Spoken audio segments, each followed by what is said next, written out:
Did it ever feel like this is going to be complicated for the audience, or did you have any concerns about it being, a real a difficult thing for an audience to grasp, or did it feel that it was something that people could grasp? Well, it's like, fuck it, I mean... Welcome, movie lovers, to a deep dive into the mind-bending world of Christopher Nolan. From gritty indies to blockbuster epics, Nolan's films have redefined storytelling with twists, time tricks, and jaw-dropping visuals. Today, we'll explore his career from the very start, uncover the stories behind each movie, share release dates, and sprinkle in some fun facts that'll make you see his films in a whole new way. Don't forget to like, subscribe, and hit that bell for more cinematic goodness. Let's jump in. Christopher Nolan was born on July 30th, 1970, in London, and his love for filmmaking sparked early. At age 7, he was shooting Super 8 films with his dad's camera, inspired by sci-fi classics like Star Wars and 2001, A Space Odyssey. While studying English literature at University College London, he honed his craft with 16mm shorts. His 1996 short Larceny wowed at the Cambridge Film Festival, and 1997's Doodlebug, a trippy tale of a man chasing a mini version of himself, hinted at Nolan's knack for mind-bending narratives. Doodlebug was shot in black and white on a 200-pound budget. Following 1998. In 1998, Nolan made his feature debut with Following, a neo-noir thriller about a writer tailing strangers who gets tangled in a criminal underworld. Shot on weekends with a $6,000 budget, Nolan used friends as actors and his own flat as a set.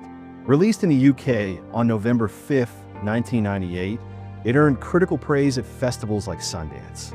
The non-linear story foreshadowed Nolan's signature style. A Batman logo appears on a door in the film. Pure coincidence, as Nolan had no clue he'd later helm the Dark Knight trilogy. Following proved Nolan could do big things with tiny resources. Memento 2000. Nolan's breakthrough came with Memento, released in the US on March 16, 2001. This psychological thriller follows Leonard, a man with short-term memory loss hunting his wife's killer, told in reverse order. Inspired by a story from his brother Jonathan during a road trip, Nolan crafted a $4.5 million indie that grossed $40 million. Starring Guy Pearce, it nabbed Oscar nominations for Best Screenplay and Editing. Pearce improvised most of his hotel room scenes, adding raw emotion to Leonard's confusion. Memento put Nolan on the map as a master of narrative puzzles. Insomnia 2002. With Insomnia, Nolan entered Hollywood. Released on May 24, 2002, this remake of a Norwegian thriller stars Al Pacino as a guilt-ridden detective in Alaska's endless daylight, chasing a killer played by Robin Williams. Made for $46 million, it grossed $113 million and showed Nolan could handle A-listers. The film's moody vibe and moral ambiguity fit his style perfectly. Nolan shot in real Alaskan locations, and the constant daylight was so disorienting, it messed with the crew's sleep schedules. Insomnia proved Nolan wasn't a one-hit wonder. Batman Begins 2005. In 2005, Nolan revived a dormant franchise with Batman Begins, released on June 15, 2005. Pitching a grounded, realistic origin story for Bruce Wayne, Nolan cast Christian Bale and used minimal CGI for a $150 million budget, grossing $373 million. It redefined superhero films with its psychological depth.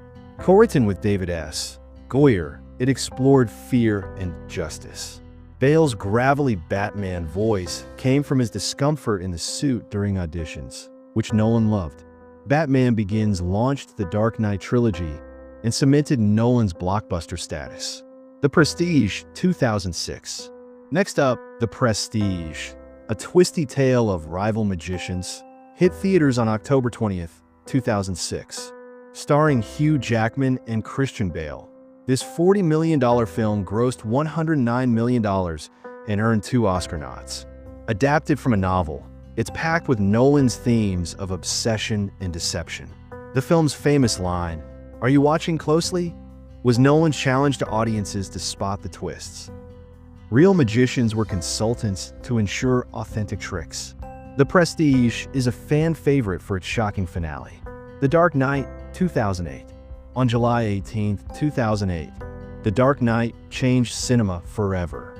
The sequel to Batman Begins, this $185 million crime epic grossed over $1 billion and earned 8 Oscar nominations, with Heath Ledger winning Best Supporting Actor for his iconic Joker.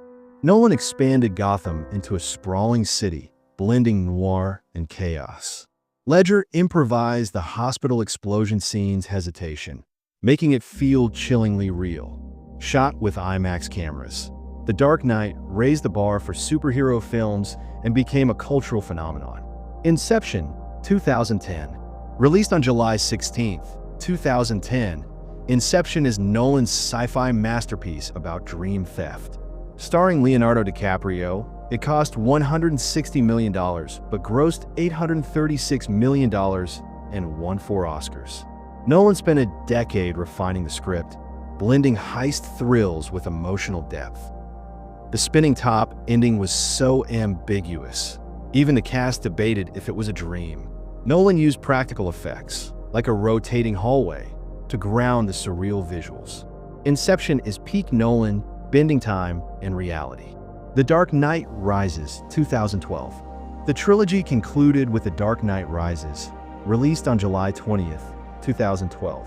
This $250 million epic grossed $1.08 billion, wrapping up Batman's story with themes of sacrifice and redemption. Tom Hardy's Bane was a hulking villain, and Anne Hathaway shone as Catwoman. Nolan shot 72 minutes in IMAX, including a plane hijack scene done with real stunts. Initially hesitant to make a third film, Nolan delivered a grand finale that left fans emotional. Interstellar, 2014.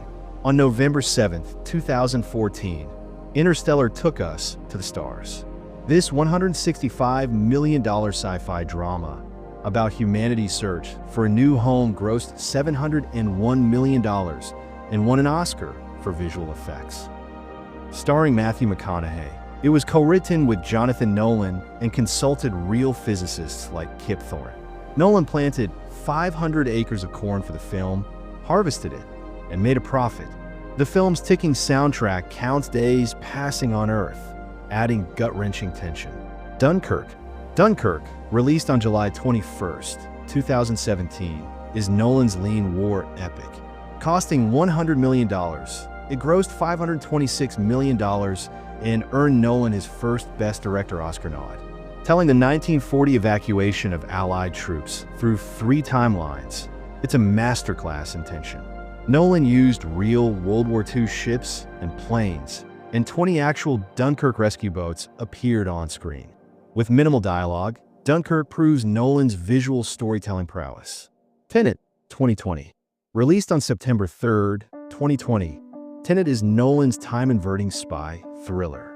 Made for $200 million, it grossed $365 million amid pandemic challenges. John David Washington stars as a CIA agent preventing a future war. Nolan crashed a real Boeing 747 for a key scene, cheaper than CGI. The film's complex physics and palindromic structure baffled some, but thrilled fans. Tenet showed Nolan's ambition, even in tough times. Oppenheimer, 2023. Nolan's latest, Oppenheimer, hit theaters on July 21st, 2023. This $100 million biopic about the atomic bomb's creator, J.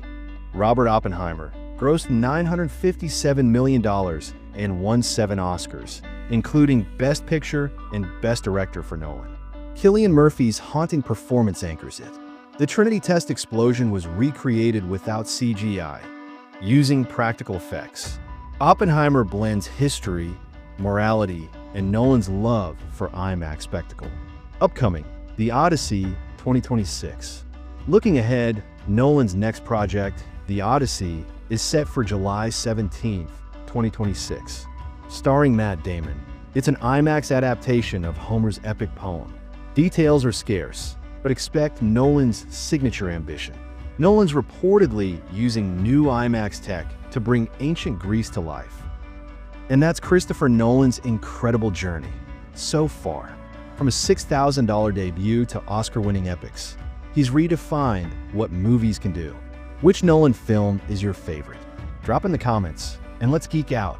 Subscribe for more movie deep dives, and we'll see you at the theater. Until then, keep watching closely